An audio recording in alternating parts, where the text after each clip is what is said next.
तो ये नरक चतुर्दशी क्या है? इस दिन कृष्ण ने नरकासुर का वध किया था और नरकासुर ने 16,000 महिलाओं को कैद कर लिया था। अब एक साधारण बात समझिए, आदमी को कोई कैद कर ले समझ में आता हो, महिलाओं को कैद करने का क्या कारण है? तो बहुत ही असामाजिक तत्व था वो। कृष्ण ने नरकासुर का वध किया और 16,000 महिलाओं को उसके कारागृह से बाहर निकाला। तो अब ये जो 16,000 महिलाएं हैं वो कहाँ जाएंगी?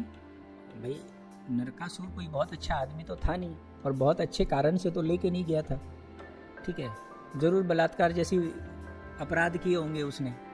अब ऐसी महिलाओं को कौन अपनाएगा? चाहे वो किसी की बहन हो, किसी की बेटी हो, किसी की माँ हो, कोई अपनाएगा? कोई अपने घर में रखेगा?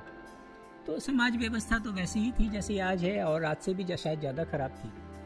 महिलाओं के संदर्भ में तो कम से कम ज़्यादा ही खराब थी। तो कोई अपनाता नहीं उनको, तो वो रोने लग गई, हम कहाँ जाएं? तो कृष्ण ने 16,000 महिलाओं को अपना लिया। बोला आज से आप लोग मेरे हैं। ऐसा नहीं है कि उन्होंने 16,000 शादियां की, लोग बोलता है ना उनकी 16,000 पत्नियां थी, है ना, लोग कहते हैं ना 16,000 रानियां थी उनकी। उन्होंने 16,000 महिलाओं को अपना लिया। तो ये तो बहुत बड़ी बात है, कोई छोटी बात तो है नहीं।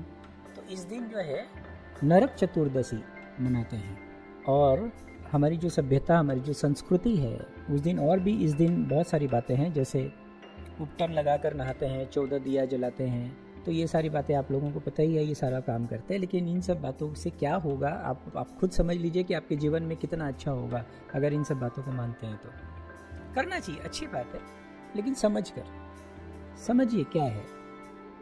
अब देखिए, ये जब आप दिन समझ कर मनाएंगे तो आपको समझ में आएगा। कृष्ण जब 16,000 महिलाओं को अपनाते हैं तो कितनी बड़ी जिम्मेवारी लेते हैं। क्या हम एक दो की जिम्मेवारी लेने के लिए तैयार हैं?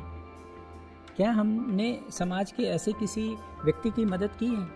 तो हमें प्रेरणा मिलनी चाहिए ना, हमें कृष्ण से कुछ सीखना चाहिए ना, कि हम भी समाज के लिए कुछ करें।